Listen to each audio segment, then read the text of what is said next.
Right right సౌజన్య గారు మీరేం మాట్లాడతారు దీనికి సంబంధించి? పవన్ కళ్యాణ్ గారు స్పందించారు అంటే ఆయనకు కూడా ఇన్విటేషన్ ఉన్నప్పటికీ కూడా అక్కడ ఉన్నటువంటి రద్దీ దృష్ట్యా కూడా నేను రాలేకపోతున్నానని చెప్పడం జరిగింది. తర్వాత ఇన్సిడెంట్కి సంబంధించి కూడా ఆయన స్పందించారు, బాధితులతో ఫోన్లో మాట్లాడారు. కానీ ఒకటే భక్తులు కోరుకుంటుంది, భక్తుల ప్రాణాలంటే లెక్కలేవా? వాళ్ళు వేసేటువంటి కానుకల మీదే మీకు కాన్సన్ట్రేషన్ ఉంది తప్ప భక్తుల ప్రాణాలు లెక్కలేవా? ప్రభుత్వం ఏం చర్యలు చేపట్టబోతోంది ఇలాంటివి నెక్స్ట్ రిపీట్ కాకుండా అనేది క్వశ్చన్గా ఉంది. దానిపై ఏం మాట్లాడతారు? చందు గారు, మీకు అలానే ప్యానల్ సభ్యులకి అలాగే ప్రైమ్ వీక్షకులకి నా నమస్కారాలండి. నిజంగా సంఘటన జరగడం చాలా బాధాకరం. ముఖ్యంగా 8 మంది ఎవరైతే చనిపోయిన కుటుంబాలు ఉన్నారో, బాధిత కుటుంబాలు, వాళ్ళందరికీ కూడా జనసేన పార్టీ తరఫున నా ప్రగాఢ సానుభూతి తెలియజేస్తున్నాము. ముఖ్యంగా అందులో మా జనసేన నాయకుల యొక్క కుమారులు కూడా ఉండటం బాధాకరం. అలానే ఇలాంటి సంఘటనలు జరగకూడదు, జరగాలని ఎవరు అనుకోరు, కానీ దురదృష్టవశాత్తు జరిగినాయి. అంటే దీంట్లో మనం బాధ్యులు చేయాలి అంటే కాంట్రాక్టర్ దగ్గర నుంచి అధికారుల దగ్గర నుంచి ప్రతి ఒక్కరిని కూడా మనం బాధ్యులు. అంటే కూటమి ప్రభుత్వం రావడానికి ఎంత కష్టపడ్డామో, అంటే కూటమి ప్రభుత్వం రావడానికి ఒక ముఖ్య ఉద్దేశం ప్రజల్ని చూసుకునే విధానం అవ్వచ్చు, లేకపోతే ప్రజల్ని ఎలా చూసుకోవాలి, ఎంత బాధ్యతగా ఉండాలి అని నేర్పించే విధంలో కూటమి ప్రభుత్వం నాయకులు కొంత తప్పితే అధికారుల్లో ఇంకొంచెం రావాలి. ఇంకొంచెం కూటమి ప్రభుత్వం ఏర్పడడం యొక్క ఆవశ్యకత అధికారుల్లో కూడా పూర్తి స్థాయిగా ఉండాలని చెప్పని ఇలాంటి సందర్భాలు చూస్తున్నప్పుడు తెలుస్తున్నాయి. కొన్ని మనం ఎంత బాగా చేద్దాం అనుకున్నప్పటికీ కూడా కొన్ని ఇలాంటి సంఘటనల వల్ల కొంత డలతనం బయటపడతా ఉంటది. అది కేవలం ప్రభుత్వం చేసింది అని కాదు, ప్రభుత్వంలో అనేక రంగాలు మింగిలై ఉంటాయి.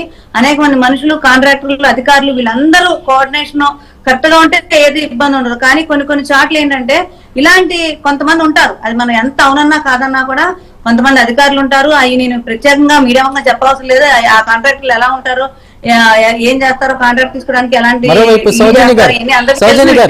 ఎక్కడ ఏ చిన్న తప్పు జరిగినా పవన్ కళ్యాణ్ ని ప్రశ్నిస్తున్నారు అంటే సనాతన ధర్మ పరిరక్షుడు ఎక్కడ అంటూ కూడా మాట్లాడడం ఇవన్నీ కూడా ఎంతవరకు కరెక్ట్? వాళ్ళకి మీరేం సమాధానం చెప్తారు? ఏ చిన్న తప్పు జరిగినా ప్రభుత్వంలో ఉన్నది కేవలం పవన్ కళ్యాణ్ ఒక్కరే అన్నట్టుగా మాట్లాడుతున్నారు. బయట చాలా మంది గ్రూపులో కూడా మీరు చూసుంటారు, బయట జరిగేటువంటి కామెంట్లు అవన్నీ చూసుంటారు. దానిపై మీరేం చెప్తారు? అంటే ఇక్కడ ఒక మనిషి మీద నమ్మకం, బాధ్యత ఎక్కువ ఉంటుంది. అంటే పవన్ కళ్యాణ్ గారు ఇలాంటి సందర్భాల్లో ప్రతిసారి ఆయన స్పందించే తీరు అందరికీ తెలిసిన విషయమే. కాబట్టి ఇలాంటి ఏమైనా జరుగుతున్నప్పుడు ముందుగా వచ్చేది అందరికీ ఆలోచన పవన్ కళ్యాణ్ గారి గురించి వస్తుంది. కాబట్టి ఇది ఒక ప్రభుత్వంలో ప్రక్రియ, ఇది జరుగుతూ ఉంటాయి. అంటే జరుగుతా అంటే ఇలాంటి ఇన్సిడెంట్ జరుగుతాయని కాదు, మన ఇన్ని వేల మంది అంటే ప్రభుత్వం మీద నమ్ముకుంటే ఇంకొంచెం చాలా మంది వస్తా ఉంటారు.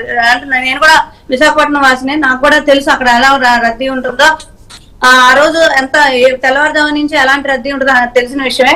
కానీ ఇలాంటి జరిగినప్పుడు మాత్రం అంటే ఇప్పుడు మనం జరిగింది కాబట్టి మాట్లాడుకుంటున్నాం, కానీ ఇలాంటి సందర్భాలు ఇలాంటివన్నీ జరిగినప్పుడు ఇంకొంచెం మనం యాక్టివేట్ అవ్వాలి, ఇంకొంచెం బాధ్యతగా ఉండాలి.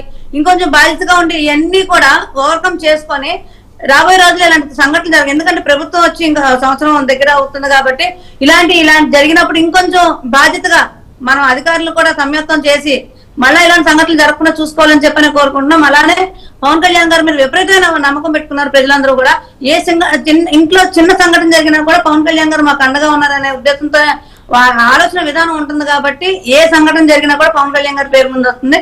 అలానే పవన్ కళ్యాణ్ గారు కూడా ఎక్కడికక్కడ బాధ్యతగానే ఆయన చేయాల్సిన పనులు అవ్వచ్చు, వాళ్ళ అధికారులకు పురమాయించడం అవ్వచ్చు, లేదంటే వెంటనే మనోహర్ గారు వెళ్లే విషయం అవ్వచ్చు, లేకపోతే అక్కడ ఉన్న ఎమ్మెల్యేలు కానీ మా ఎమ్మెల్యేలు అందరూ కూడా అక్కడే ఉన్నారు. సంఘటన జరగకూడదు, నేను ఇంతకు ముందు జరగకూడదు, కానీ దురదృష్టం జరిగిన వెంటనే కూడా హోమ్ మినిస్టర్ గారు కానీ లేకపోతే టీడీపీ ఎమ్మెల్యేలు అవ్వచ్చు, జనసేన ఎమ్మెల్యే అవ్వచ్చు, మనోహర్ గారు అవ్వచ్చు, వీళ్ళందరూ కూడా బాధితులకు ముందు మేము మీకు అండగా ఉన్నాము, నేను అదే చెప్తున్నాను, మేము అండగా ఉన్నాం, ఇది కదా అంటే ఇది జరగకూడదు. కానీ జరిగిన తర్వాత మాత్రం వెంటనే ప్రభుత్వం స్పందించింది. కుటుంబ ప్రభుత్వం దగ్గర నుంచి ఏదైతే కోరుకుంటున్నారో ప్రజలు, అది మాత్రం కుటుంబ ప్రభుత్వం ఇచ్చిందని చెప్పని మేము నమ్ముతున్నాము.